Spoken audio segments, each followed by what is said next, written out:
Okay, so far for saving the voice. I I have to saving the voice.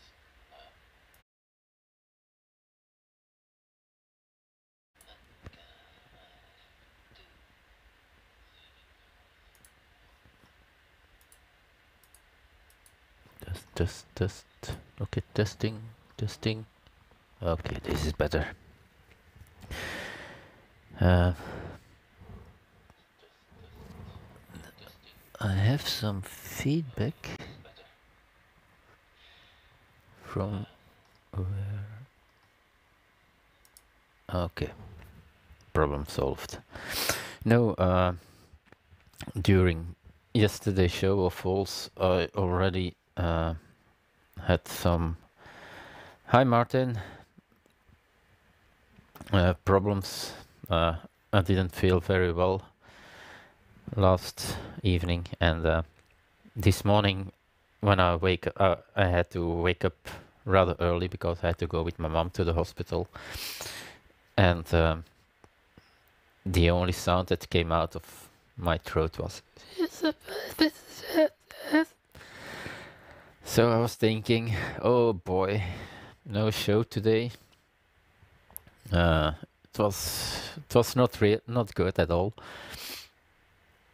and I went to with my mom to the hospital.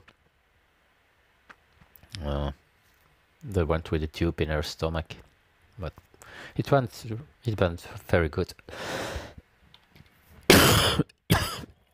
Sorry, this is what's going to happen a lot.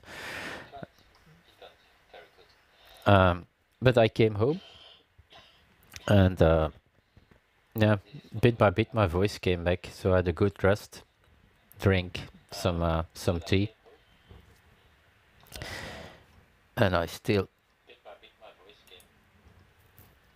And yeah, this afternoon I was in serious doubt if I was going to do the show or not.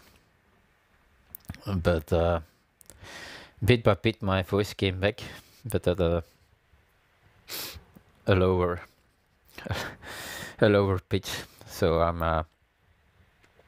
yeah, I have the big bottom radio voice now. So. Today's show is going to be about YouTube, live streaming to YouTube and Facebook, and it's going to be tricky because for the first time, but I'm going to explain a little bit more later in the show, I'm going to use my second laptop. So it's I hope it works out. And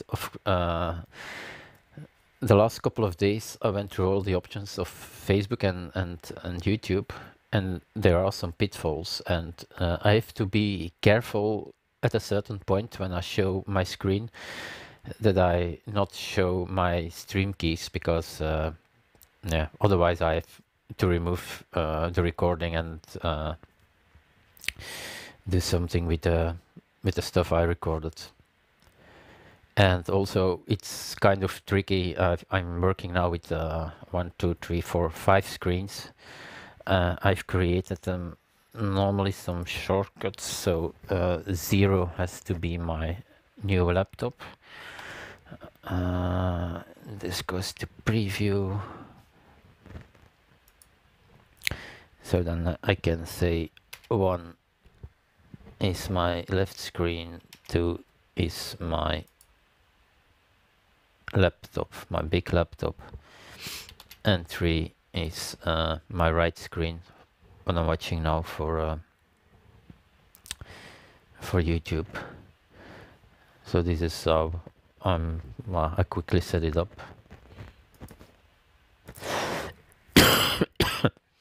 And I also have created kind of a cuff button, so that mutes my audio, which is very dangerous for me. But what I found out was that if I'm changing a screen and I'm putting the focus on another screen, if I click on the button, it does something else. It doesn't keep the focus on on my laptop with the shortcuts. Something that I have to work out.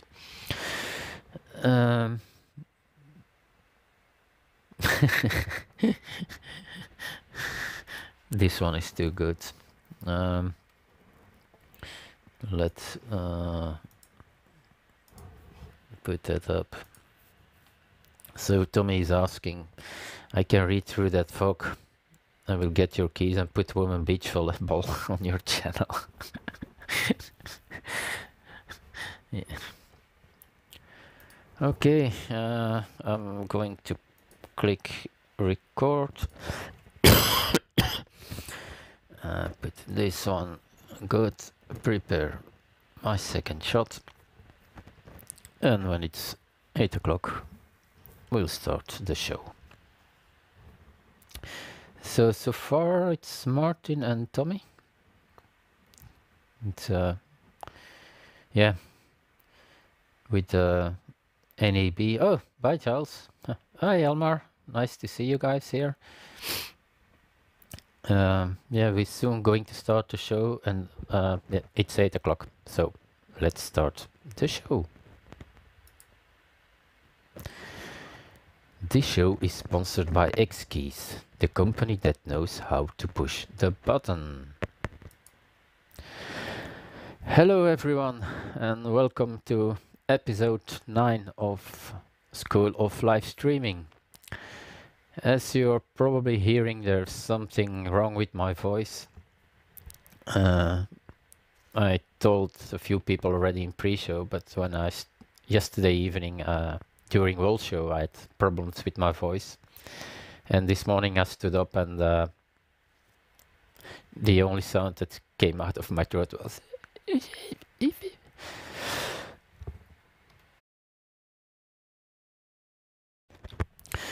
so I had no voice, and in the morning I went with my mom to the hospital, and bit by bit my voice came back. But I have to cough and sneeze a lot, so I've created a cough button, but I'm not going to use it all the time, so be nice today. Okay. What we're going to talk about today is about live streaming to YouTube and Facebook. But before we're going to do that, I wonder what this button will do. What are you thinking? Are we going to give it a try? Well, let's do it. Okay, so if you like what you're seeing, please give me a thumbs up. If you're not subscribed yet, click on that subscribe button. If you want to be notified, click on the bell. Thank you. So, this was my first fancy part of the day. It's going to be the last fancy part of the show.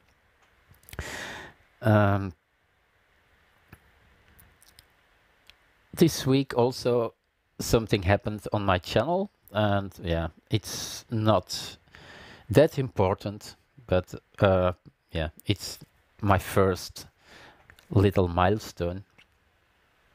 And what happened was on April the 7th, I'm halfway my 100 subscribers, which is my first goal. Because when you have 100 subscribers on YouTube, you get your decent URL. And yeah, it's nice that you can show from time to time how many subscribers you have. And it's only subscribers who are really interested in live streaming. I didn't send out questions to friends or something like that. Just only people who are really interested in live streaming, and I'm very happy with it. And I have to thank Tommy and a few other guys, because it's thanks to them that spread out the word. And last week, I think I had 5 or 6 extra subscribers. So thank you guys for that. Okay, what changed also this week was I have bought a new laptop. I was planning to buy or to make my own desktop, but I spoke a little bit with Giles, and Giles told me, I prefer laptop. Your screen is protected and it's easy. So after some, I didn't want to spend too much because this second laptop, I'm mainly going to use it for bringing in a second vMix instance.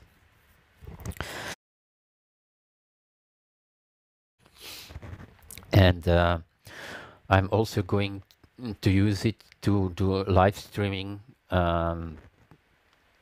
apart from my main production PC. My first choice was Dell, but they have a really nice gaming laptop, but it was too expensive. And so I bought my 17-inch. My main production is an Asus 17-inch with a GTX 1070, and my second laptop I bought now is a 15-inch, so it's more portable. I can take it to a coffee bar, and it's an Asus ROG Republic of Gamers GL553 VT. It has an Intel Core i7 at 2.80 gigahertz, and it has, I wanted the NVIDIA card, and the most affordable one for me was the GeForce GTX 1050 Ti. It has only 4 gigabytes of RAM. My 1070 has 8, but it does its job. And the only thing I'm a little bit worried about is the moment I start vMix, the fan is already turning, even without any inputs. And I don't know if you guys can hear the fan now, or if it's still okay. That would be great if you could give some feedback about that. Yeah, Giles is telling me nice use of the cough button. Normally it's for my X keys, but that's for in 2 or 3 weeks. What I did was the M button, mute. So the moment I click on M, it's muting my audio. So I'm going to do it again. And I have to see that I don't forget to push it again. Besides that, I bought a little program, and it's called Synergy. And what Synergy does is, and I'm going to show you it quickly. So normally if I put this one on 3, quick play here. So what you here seeing is Synergy. It's a program, and you can share one mouse and a keyboard with several PCs, a Mac and Linux. I did a test the day before yesterday, and I was sharing my one keyboard, one mouse with 2 PC laptops, my MacBook Pro, my MacBook Air. That was it, and it's really working nice, and it's not that expensive. The basic version is $29, and the professional version is $39. The difference between the two is with the professional version, you can copy and paste between the PCs. So this is something I bought together with a laptop. So it's called Synergy. As always, all the links are going to be in the description. Most of the links are already in the description. I'm going to add a little bit more. Yes, Giles is using Input Director, which is free. Yeah. Okay, let's close this Synergy thing. I think this is it for the non-official part. So what I'm going to do now is show you how to live stream to YouTube and Facebook. And I told it in the pre-show. It can become a little bit tricky because the way I'm using it now is I bring in my small laptop with vMix to show you everything. Because I don't want to mess around with my streaming settings, of course, on my main laptop, because my main laptop is still streaming to YouTube for the moment. So, and I'm also going to switch a lot between screens, so it can take some time. But I'm also going to take the time to go through my notes, so I don't forget anything, because there are some pitfalls. And also, at a certain point, I have to be very careful that I don't show you too much, because if I show you my stream key, everyone can stream to my channel, and that's of course not the case. Okay, we're going to start with the easiest one, and that is YouTube live stream now. Let me bring in my I think normally it's this one. Okay, so I'm not going to put my face in a picture-in-picture, because I think this is more interesting to show you. So if you want to start streaming, you can do it on several ways. And here you have the stream button, but before you can start your stream, of course, you have to set up your channel. For doing that, you click on the cogwheel.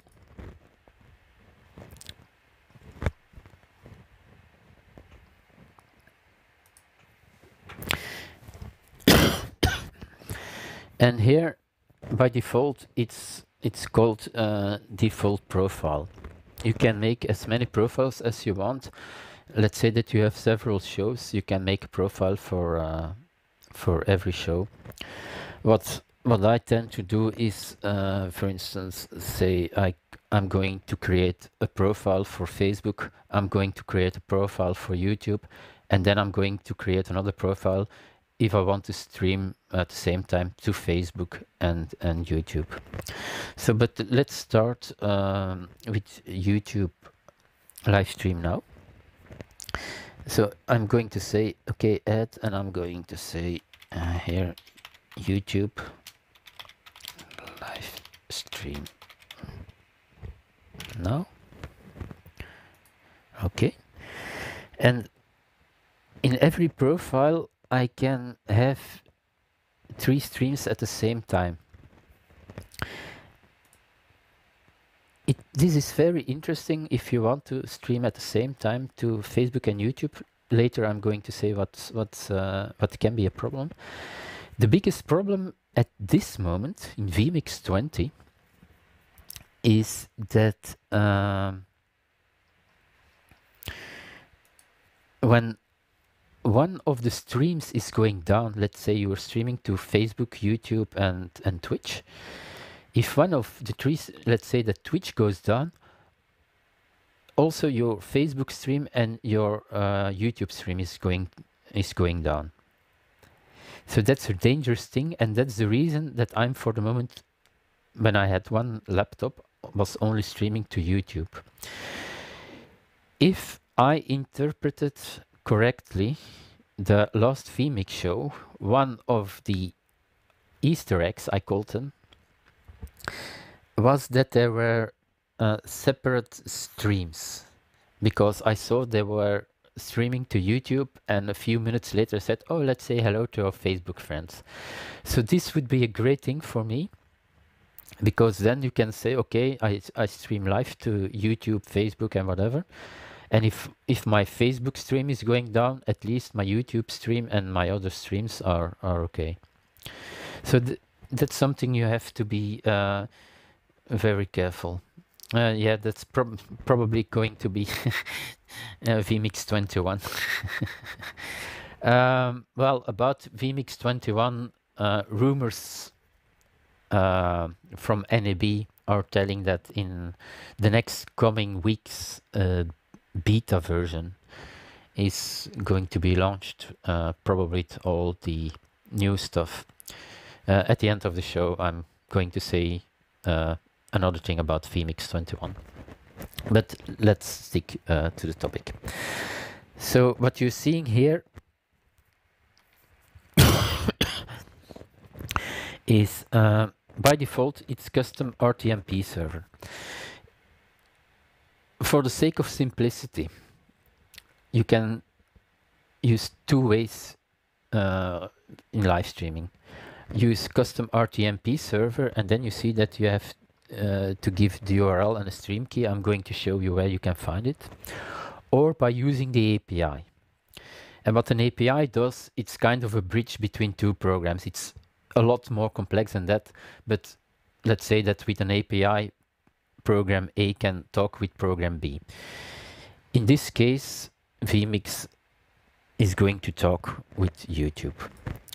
So here you have a list with all the destinations you can stream to, like the cast, Facebook, a lot, Periscope, Twitter, Restream, Streaming Church. Most of them I don't know, Vimeo, Wowza Cloud. But here we are going to choose YouTube Livestream Now. The difference between YouTube Livestream Now and YouTube Live will become clear later into the show. YouTube Livestream Now is the easiest one for YouTube and is the one I'm using. So I click on YouTube Livestream Now, and then you have to log in to your YouTube channel. You have set up already your YouTube channel, of course, created a Gmail address and stuff like that, so I'm not going to do that anymore. You click here on the login button, and then you have to put your email address, and I hope, because I changed it, that I use the correct one. If not, we're going to restart.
Thanks. No audience. Thank you, guys. I forgot to push my cough button again.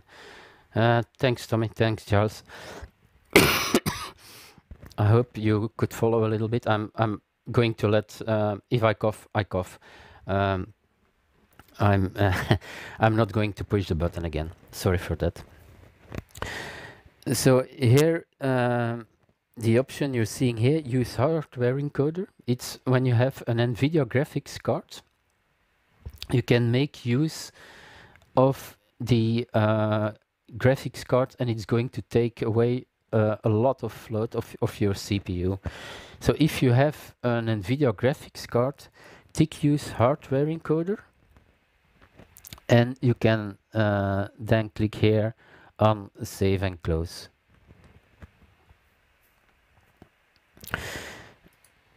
So if I'm not going to do it right now, but if I click now on stream, I'm going to stream live to YouTube, and it's up and running.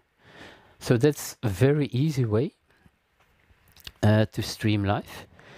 Now what I found out is if you the first time, if you set it up in YouTube, and I hope I have the screen over here. Let me see that. I'm going to my channel quickly.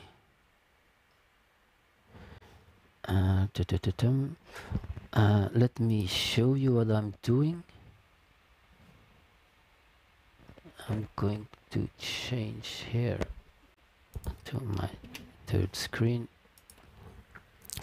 So I'm here on my YouTube channel, and when I click on in the top right hand corner on my icon, I go to Creator Studio.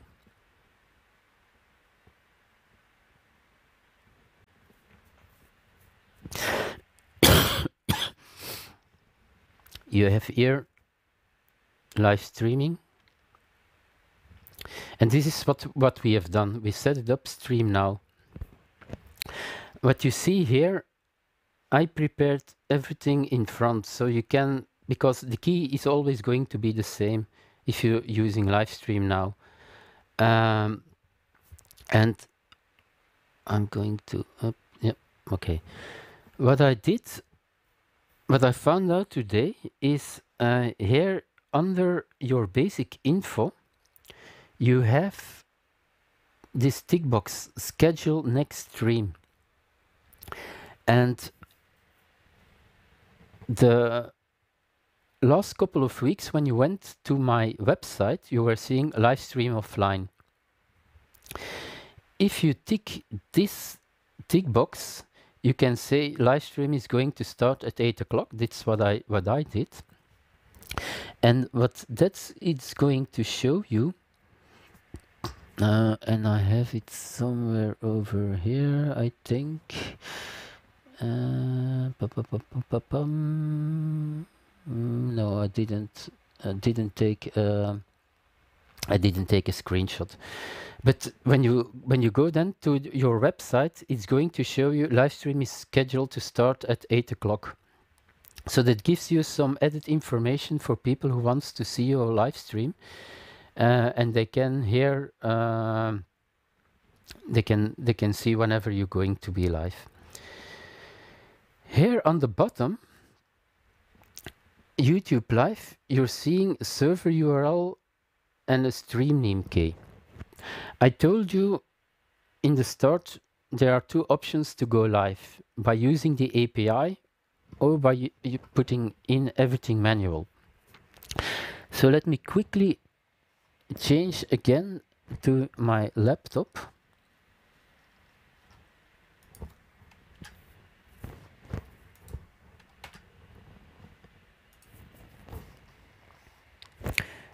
So we're going to create another the same stream again, but manually. And the advantage, if let's say that I want to do it here on number 2. The advantage of using the custom RTMP server is that normally it doesn't change. The APIs, they can change from time to time, and then you have to reconfigure a few things. If you're using custom RTMP server, you're going to have less problems. And later in the show, you're going to see that it has a big benefit if you want to live stream to YouTube and Facebook at the same time.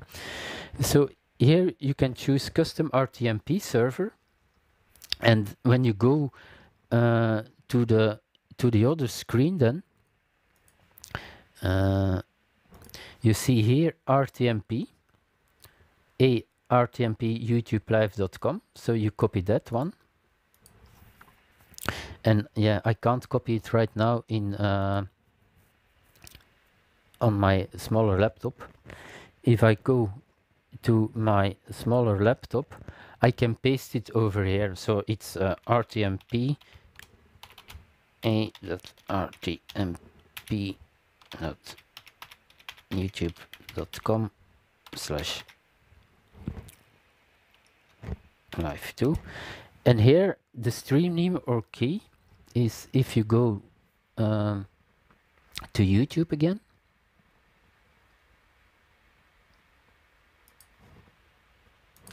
you see here your stream key. I'm not going to show it to you, of course. You have to click on reveal first, then you can copy the key and paste it here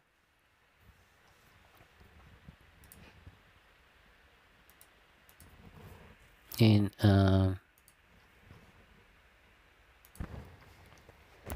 then you can paste here the stream name or key, and there you have set up manually completely a connection to YouTube, and you're not going to have, normally not going to have any future problems.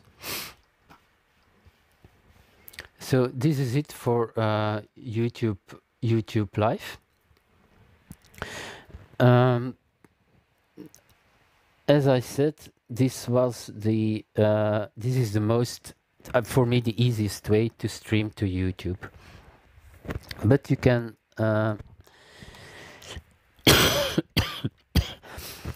there is another way to stream to YouTube, and that for doing that you have to prepare more stuff in YouTube itself, but it gives you a few more options. And like, for instance, you can have multiple cameras. So I've been using that for the badminton. We had three badminton courts.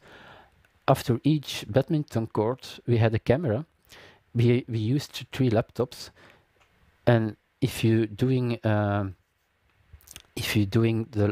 programming on YouTube, you can say, okay, to the same stream, I want the 3 cameras, the 3 angles, and then you can choose in YouTube yourself which court or which angle you want.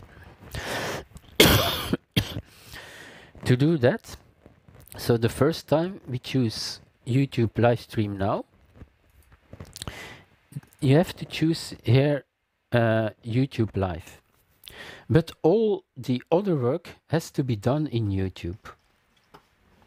So I'm going to prepare my things here, and I'm just going to see that I'm not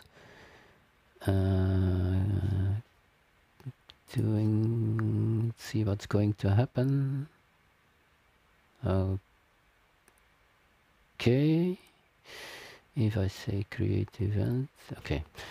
I'm quickly testing to see if it's not going to show you my live stream key.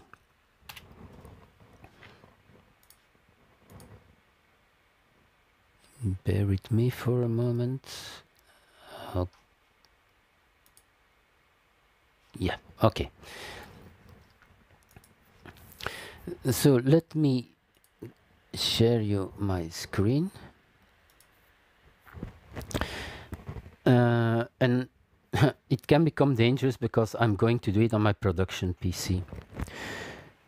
So if you want to set up an event, and I rather prefer that vMix was using the same nomenclature than YouTube, that they were using Stream Now and events, because now they're using YouTube Live, and YouTube live stream now. So it's rather confusing, and in the beginning a few people had some problems to find out what was doing what.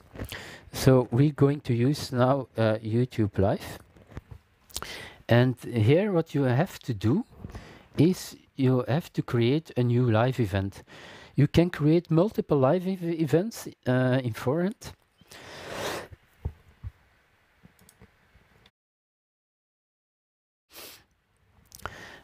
So let's say that I have a plan for my 10 next shows. I can prepare them already. But like as I said earlier, I don't like to do it because for me it's a burden to go to YouTube, then to vMix, then to YouTube again. But the possibility is here. So if you go to events and you click on the bottom, new live event, you can create here all the necessary info, like for instance, Streamfest Live is coming, and I'm going to program here at 9 o'clock. You can add an end time that's going to give your audience kind of an idea when how long your live streaming is going to take. You fill in all your other information as usual, and here you have to choose custom. Don't use Google Hangouts on air. It's garbage. You use custom, and here you see that there are more encoding options. So then you click on create event,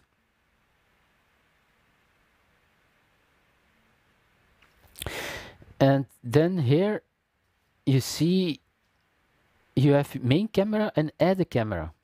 So this was what I was talking about. So if you're doing a sports event, or even what I'm going to test in a few weeks is a shoulder cam, and I'm not going to do it right now. When I click here, add a camera, it's going to give you the second stream key. You put it in on your second laptop, and off you go. But let's say that you're only using one camera. Then you can use here single use stream key or a reusable stream key, and it's not that long that YouTube added this one. For the sake of simplicity, I'm going to use single use stream key, but I'm not going to click but because the moment I click it, you're going to see all my keys. If you're using reusable stream key, your key is always going to be the same. So that can be handy if you say, okay, I always want to use the same key like in YouTube Live now. But what I normally do is single use stream key, and then you're going to get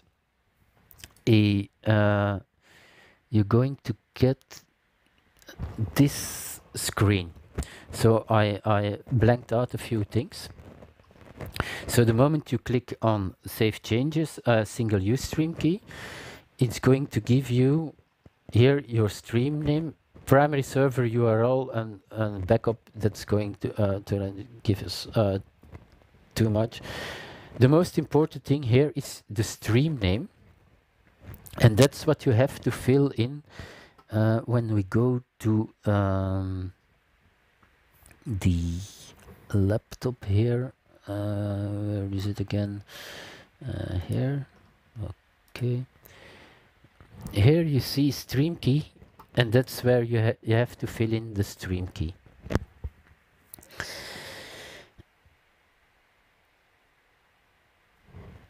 Then you can click, you have added here the stream key. I'm going to put in some garbage. You click again on, you see here what's ticked by default is you use stream 1 quality. What that's going to do is, by default, it's going to take the same settings of stream 1 and it's going to copy it in stream 2. But sometimes you don't want it, of course. So if you untick here, use stream 1 quality, You can choose, okay, instead of 1080p, I'm going to use a very low 720p, for instance. Yeah, or a high 720p. So I untick this one, I choose H.264 720p, I click on Save Close, and then I've created two streams.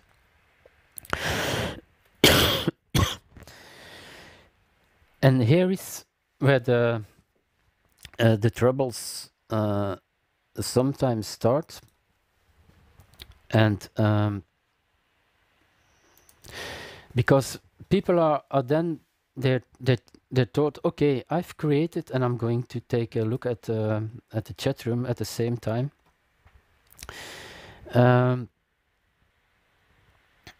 People are then thinking, okay, the moment I click on stream, it's going to start YouTube live events, and that's not the case.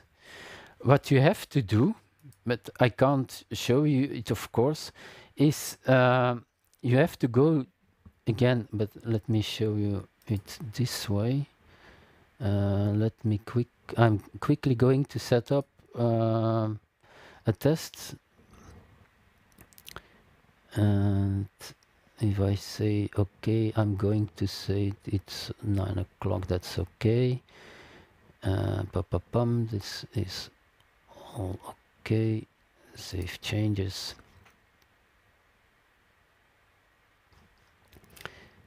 Okay, event saved successfully. I'm going to event. I'm not showing it to you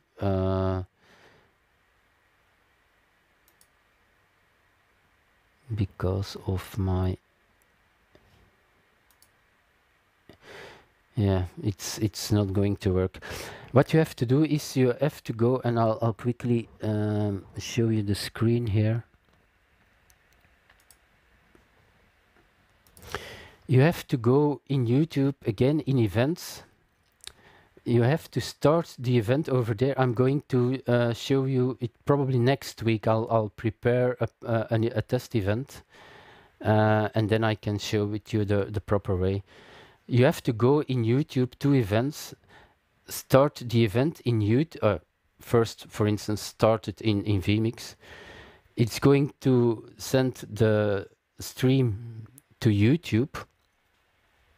YouTube is going to see, okay, what's the quality of the stream? Is it okay? Yes, it's okay. And then you can say, okay, start. And from that moment on, it's going to be live on YouTube. So you see, you have a lot more options, but it can be cumbersome, and people often forget to go to YouTube and start the live stream over there. I'm going to do a pre-recorded session about these things, so I can blank out all the information I want to not share you live. I hope that's okay for you. But that's I don't know if it's clear or not, the difference between YouTube Live and YouTube events. So with events, you can prepare everything in advance, add some more options. You can also follow more what's going on the YouTube page. But the easy way is YouTube a live stream now, and you can launch that immediately from vMix. Giles is saying here that the advantage of Ustream one quality is that you only have one encode for all 3 streams, which could be important if you if your computer has limited resources. That's let me put that quickly, because this is a very good. Let me quickly do this one. So what Giles is saying, the advantage of using one stream quality is that you only have one encode for all 3 streams, which could be important if your computer has limited resources. Because if you're using 3 streams at the same time, let's say Facebook, YouTube, and Twitter, you're going to need 3 encoders. And if you don't have a beefed up laptop, it can be a problem. So thanks, Giles, for that comment. So this was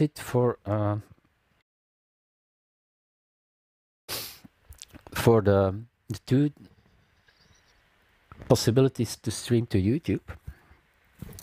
What we're now going to do is stream to Facebook. It's not that difficult, but you have to be very careful with some settings. So let me go back to my small laptop again.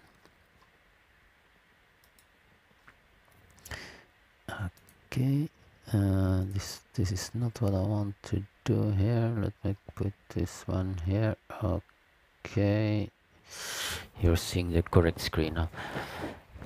So for streaming to Facebook, it's again, you click on the cogwheel. I'm going to put it here.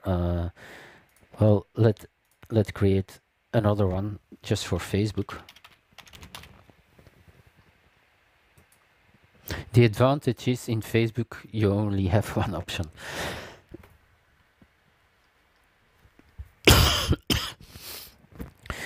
So I've named my profile Facebook, and here for destination I choose Facebook, and then of course I have to set up my settings, my Facebook settings again. So I click on Facebook settings. You see, I can't do a lot. I have to first log into Facebook.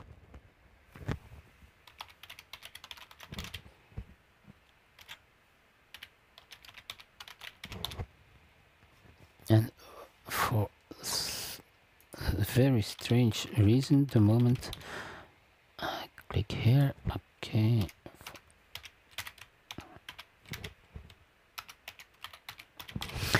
And I give you the suggestion here, keep me logged into Facebook, so vMix is not going to ask you every time to do that. So keep me logged into Facebook, and then you say login. Yeah, this is not something everyone is going to get. I try to do all the programs I'm using two-factor authentication. So what this does is I get a code for and I'm quickly going to put it somewhere else. I think no, I can't do it the right way, so it's just for this time, so whatever. Oops.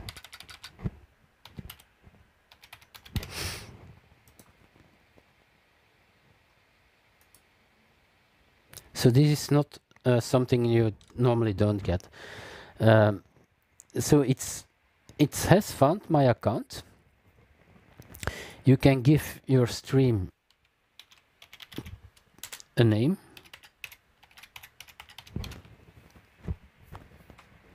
A description. Here you can choose where you want to share it.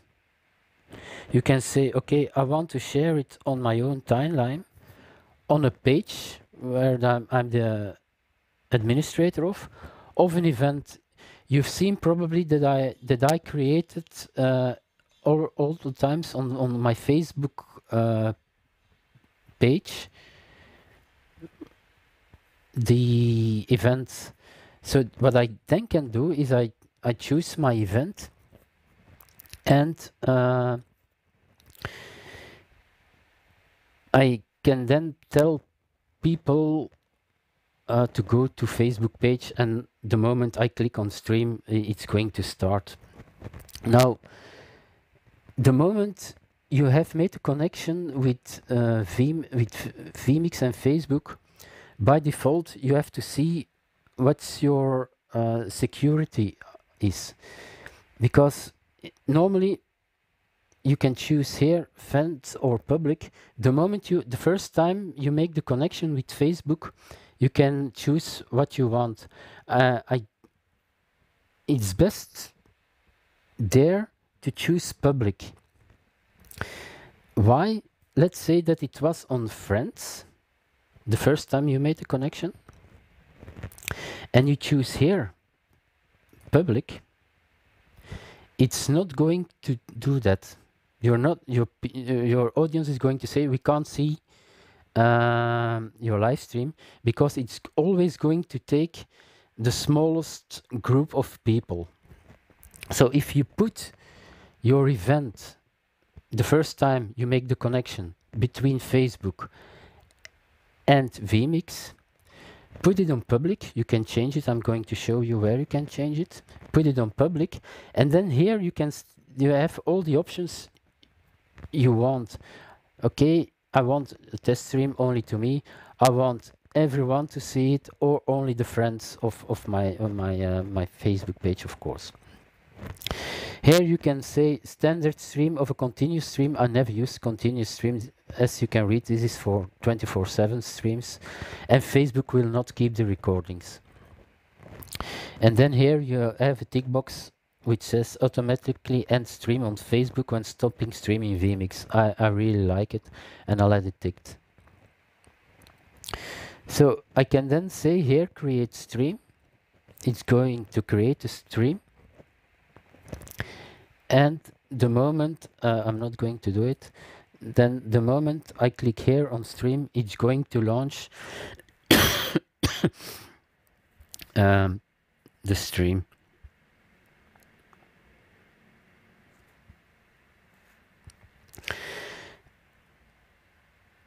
Now, I told you that there can be some problems with people telling you I can't see your stream. So I'm going to show you now where you can change that if that's the case. So here in Facebook, and people tell you, sorry, I cannot see your live stream. That will mean that your privacy settings are wrong. So to change them, here you have the triangle. You click on the triangle. You go to settings. Then on the left hand side, you go into apps and websites. And here, active apps and websites, you see vMix. Yeah. You click here on view and edit. And here you see that I have put it on public. It can be that it's here only on friends. So people who are not friends of your page, of your, only those people can then see the thing. But here it's best that you put it on public. So you have the 3 options in vMix to change to whatever public you want. So this is where you can change your app visibility and your audience. You click on save and it's okay.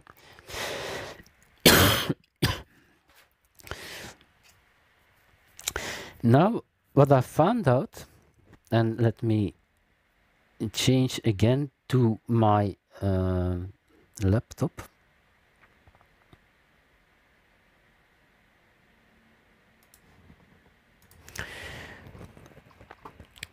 If I go to stream to Facebook,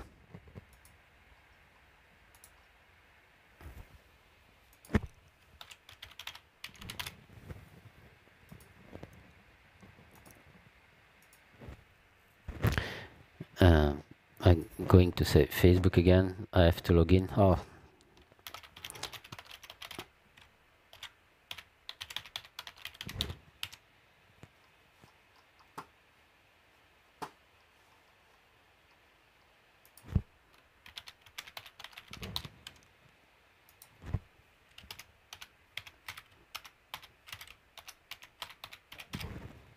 So I'm going to do exactly the same thing as before. I got another key, of course.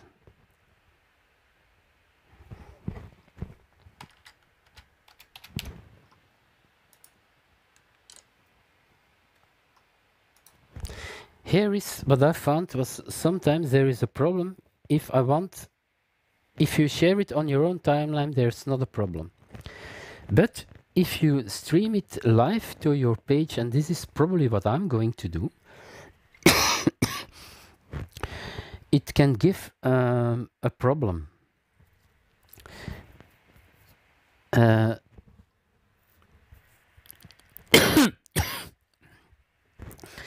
so I'm going to let's say test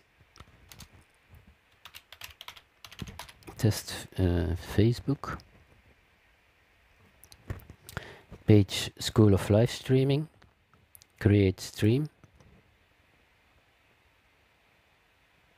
You have to wait a little bit, not click too much. I think it has created. Okay, the stream has created. I can click save and close, but I'm going to delete this one. So I've only, oops, and I lost my Facebook stream. I'm really messing everything up today, guys. I'm really sorry for it. But you have created this. You have created the stream. Oh, my voice. Let me show you my YouTube page. That's going to be a lot easier. So you're going here, you're going to see here the event. And the problem is that by default, it doesn't say anything. You have to click on interested. Yeah, it's not going to do anything here. You see here? It's normally nothing. You have to click on interested. This is what you're normally seeing. You start your live stream and nothing is happening. So what you have to do is you have to click. Oh, and I have to show you this one, of course. So you go to the YouTube, to the Facebook page. So a business page. I'm not talking about a personal page, but a business page like I have. And by default, here it's just interested. So you have to click on interested and change it to going. If you don't do that, your event is not going to show up in your options in vMix. So you create an event here. Let's create another one. Let me show you. So we're going to my page. Here by events, I say create an event. I say test 2018.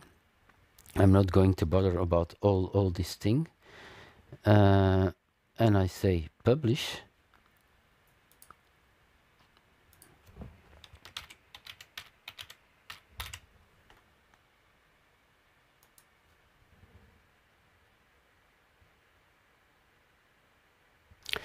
This is what you're seeing by default. So what you have to do here is click on going, so that here you're seeing going. Yeah. Now we're going back again to Facebook, to my small laptop.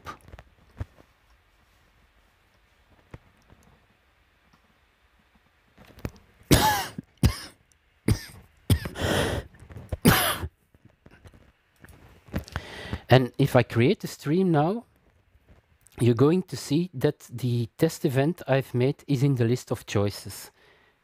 So when you have a business page and you want to stream live,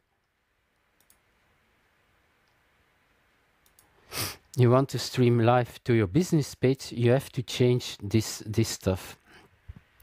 I know it's a little bit complex, and I'm not happy the way I'm explaining it at this moment. But I'm going to do pre-recorded shows for the three stuff, so YouTube Live, Facebook Live, and YouTube events. So it's going to be make a lot more sense when I can copy and paste certain information.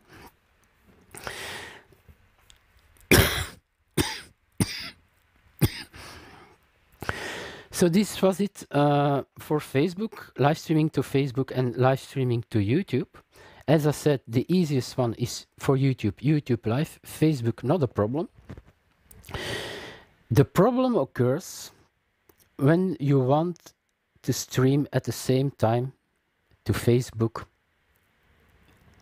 and YouTube. Because what's then is going to happen is that you're going to violate the Facebook API policy. And let me show you quickly what that says. So the Facebook Live here, point 19, number 1, says don't build apps that enable publishers to simultaneously stream to Facebook and other online streaming services. So what that means is you cannot stream at the same time with the API to Facebook and YouTube. And I've already made a small movie about that, but I'm going to make another one. But how can you avoid that? This it's rather easy. We're going to stream again. Let's say my default is well, let's say we're going to click to create one YouTube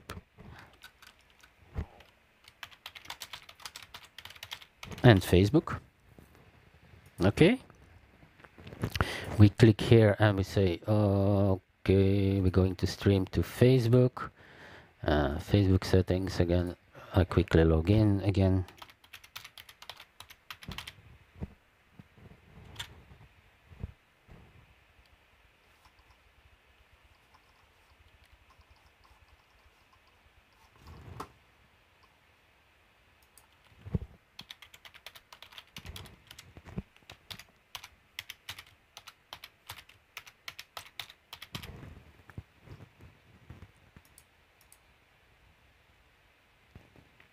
Oops.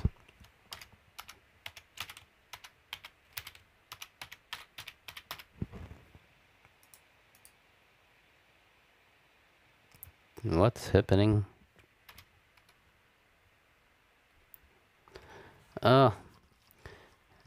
For some very strange reason, my keyboard layout suddenly changed, so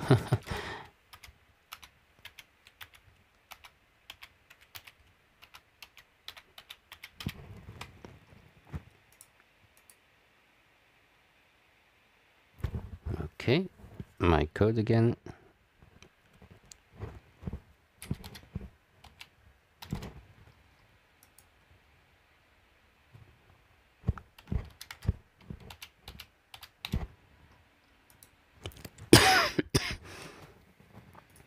So I create my Facebook stream. I'm going to say, okay, test. I'm going to share it on my timeline, on my page where, let's say, page School of Live Streaming, standard stream, create stream. I'll wait a little bit.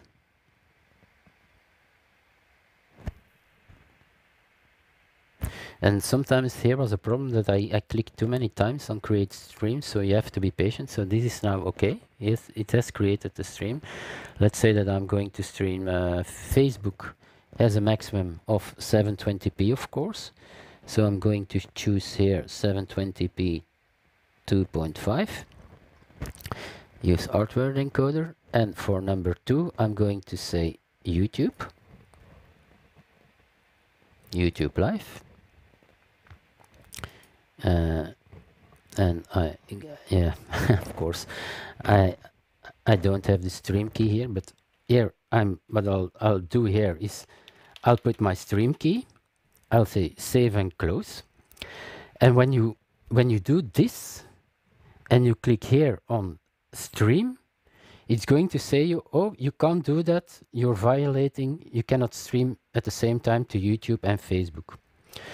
What you have to do then is just click on your Facebook option again, and instead of Facebook, but I'm not going to show it to you because it's going to show you my key, change it from Facebook to custom RTMP server. It's going to know everything you have put in automatically. You can look it up in Facebook also, but it's the easiest way is just create everything in Facebook and in YouTube. Go back to your Facebook and say custom RTMP server, and it's going to fill in all the necessary information, and you're okay. You can do the same thing with YouTube, of course. So put twice RTMP and off you go. But what I'm doing mostly is, if I'm streaming at the same time to Facebook and YouTube, is I create my Facebook stream with the API, I create my YouTube stream with the API, then I go back to my Facebook one, and instead of destination Facebook, I change that to custom RTMP server. And what you then get is, and I think I have, yes. What Facebook is then going to do is it's going to fill in the URL automatically and your stream name or key. And doing it that way, you're not violating the Facebook Live API policy. So that's an interesting way if you want to stream at the same time to YouTube or Facebook. Another option, of course, is that what I've been testing is I'm using my main laptop to stream to YouTube, because that's 1080p, that's the highest quality and the highest bandwidth.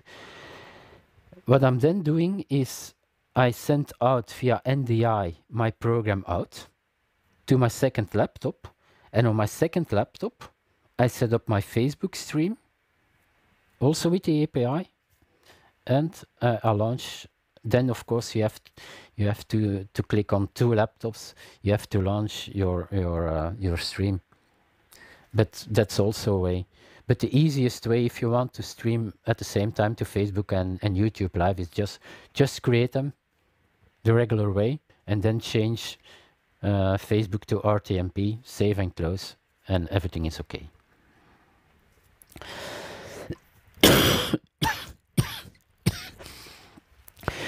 So that was it, more or less, for today.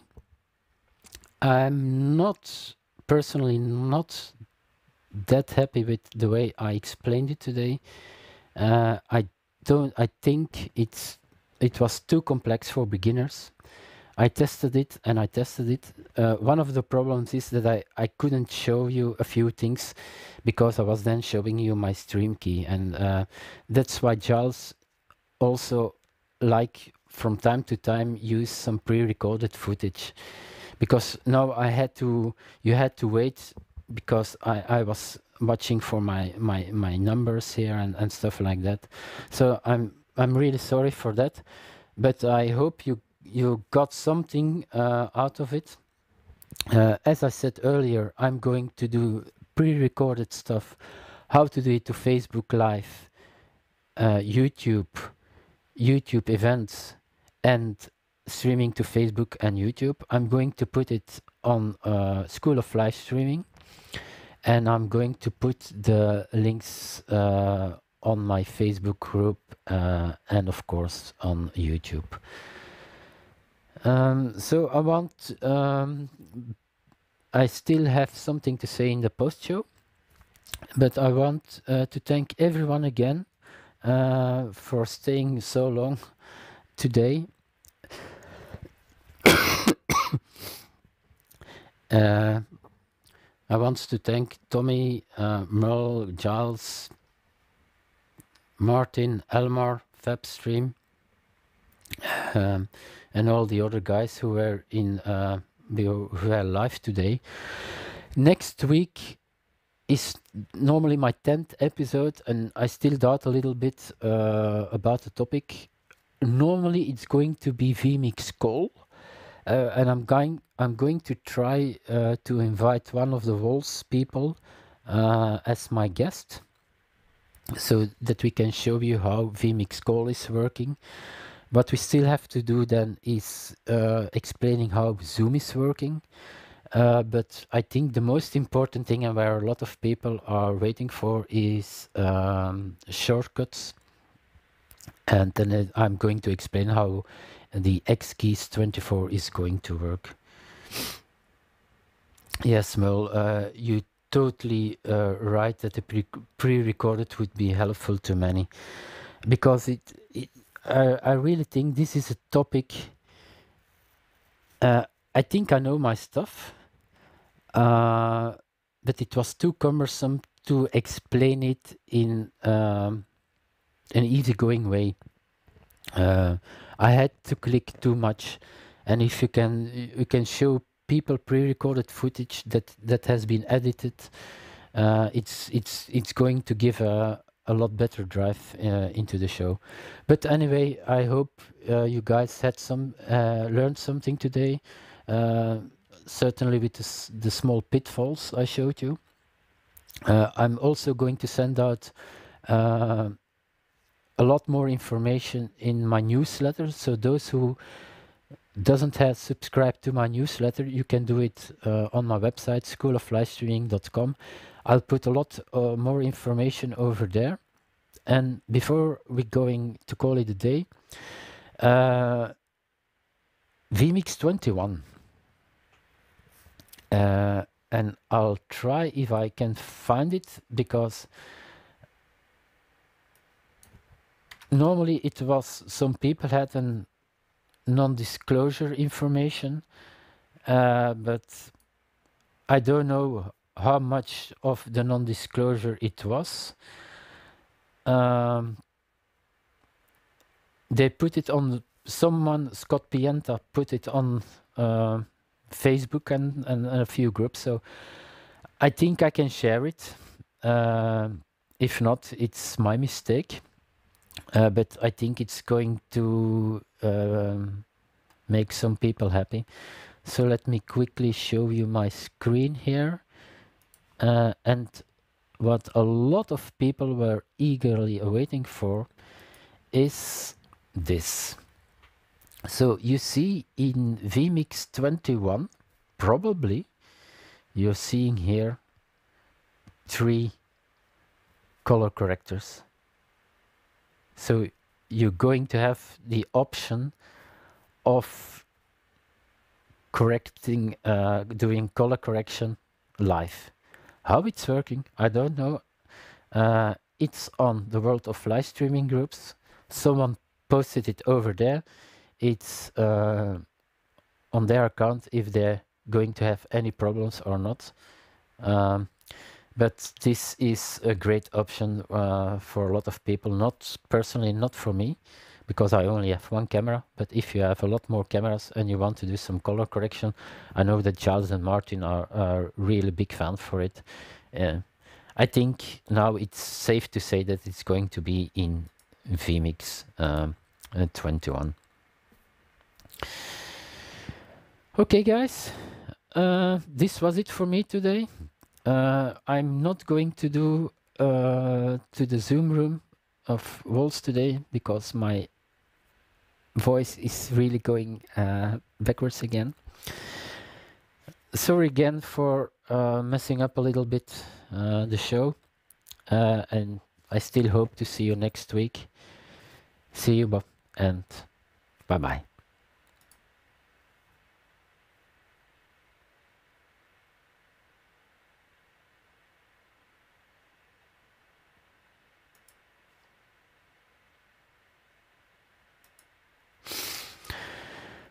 Okay, and we are in, I'm going to do 5 or 10 more minutes, just a little bit of post-show. If you guys have any remarks or questions about this, I was so happy with how the show last week went, but maybe it was best that I had the takeoff. But anyway, to be honest, if I have done the show next week, it would have been the same.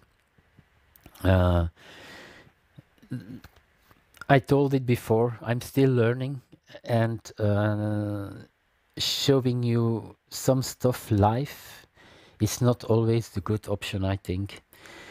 Yes, Elmar, I think that you're absolutely right, that it's way too long, the episodes.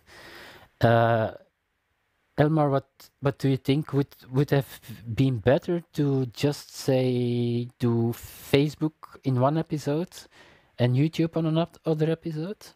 Would that have been better? Let's say twice half an hour?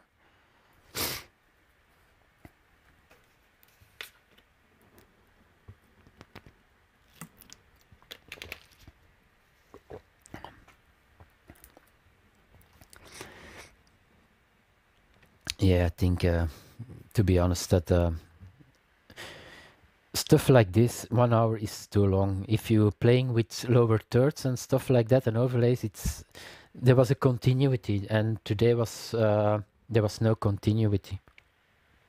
So that's half an hour would be perfect. Okay, thank you, Elmar. I take that into consideration. Anyway, probably this is going to be the longest show.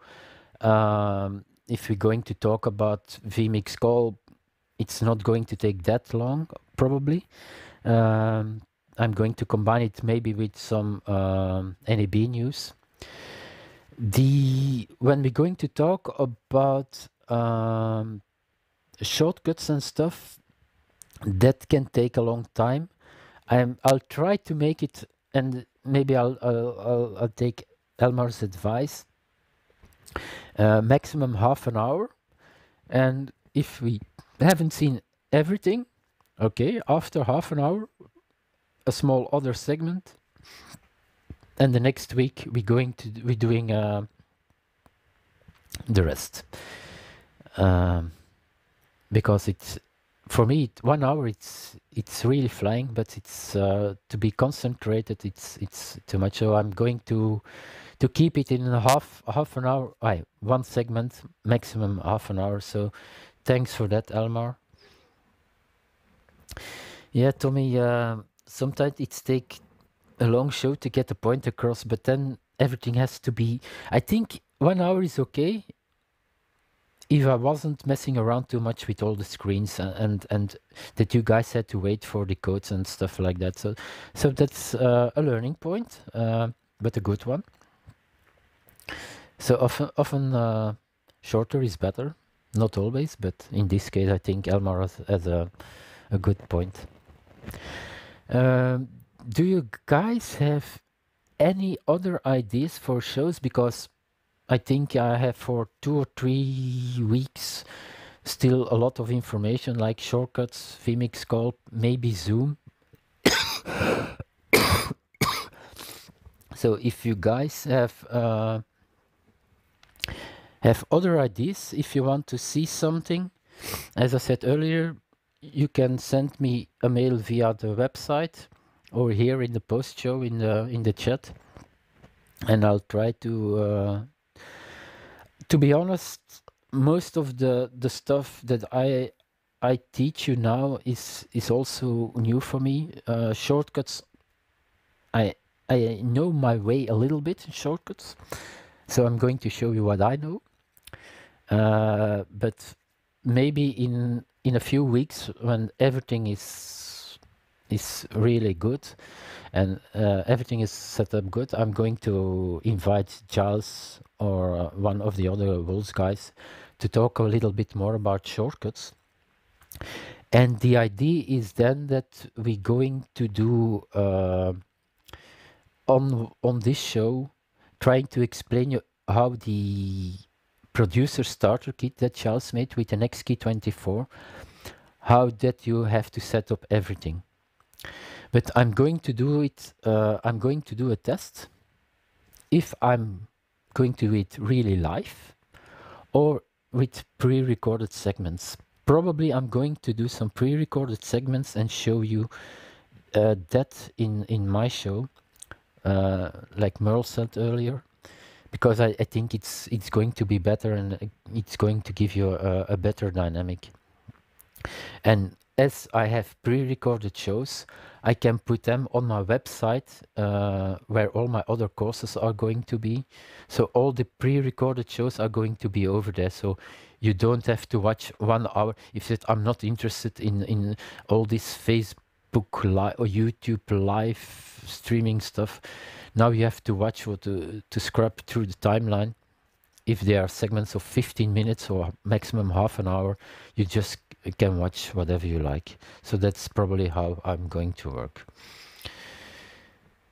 Merle is saying, believe more ideas will come in the next 2 or 3 weeks. Charles is, let me show you a few of the, let's use vMix Social.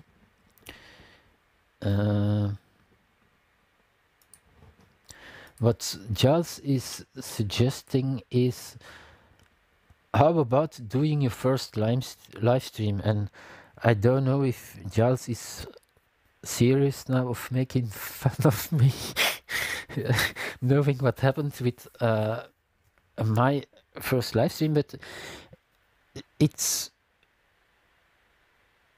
a good idea to talk about. Well, maybe I can do it next week because I think after every 10 episodes, I'm going to do something, well, special. That I can show you, tell you how did I prepare my first show, what went wrong, 5 minutes, maximum 10 minutes. How can you do a show with your small camera and microphone, so people who are stepping in for the first time, that are not going to be afraid of what are you doing with all these titles and stuff like that. So that's a very good point. Elmar is asking, do you plan to do MIDI combined with circuits? Yes, yes, Elmar. What my plan is, when I'm going to talk about MIDI stuff and shortcuts, I have 2 MIDI devices. I have a like the most streamers amongst us. I have the X-Keys 24 and I have the APC Mini. And my first plan was just give you for shortcuts. I think it was in the October show of vMix, they were showing what they're doing to go live. And I have recreated that segment. I'm going to show you all the shortcuts and how you can make the shortcuts. And in the same episode, probably, because it's not that long, I can show you how to set up your activators. But let's say that maybe only I recap. First show, very simple. Let's say I have an X-Keys 24 and I just want switch camera 1, 2, 3, 4 and I want an audio mute button. I'm going to send out maybe a survey. Let's say that you guys have an X-Keys 24 and you have a very simple production. Which keys do you want? And we're going to program them. Also the activators, and that's basis. The next show, we can go a step further and then do the APC Mini, because we have the audio, the volume sliders, how to program it. Maybe I can do it the way Guillaume did it with, it's a step further, but how to do picture-in-picture with that. So that could be a second episode. And a third episode in segments could be the X-Keys 24 producer starter kit. So then we have already 3 shows only for shortcuts and activators. I don't know, Elmar, if that sounds like a good idea. Tommy is suggesting shortcuts 1 episode.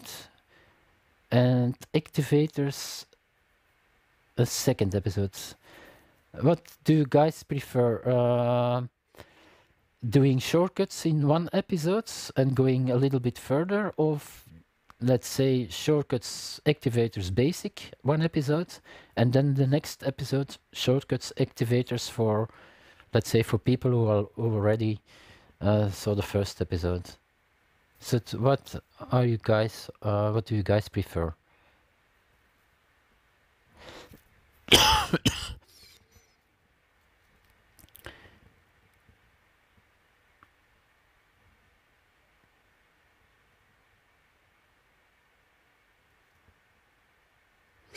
Okay, Tommy, see you. Thanks for staying.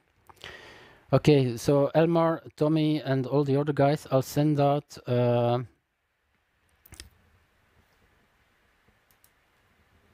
some questions, and what the majority wants, that's how we're going to do it. So probably next week, vMix call.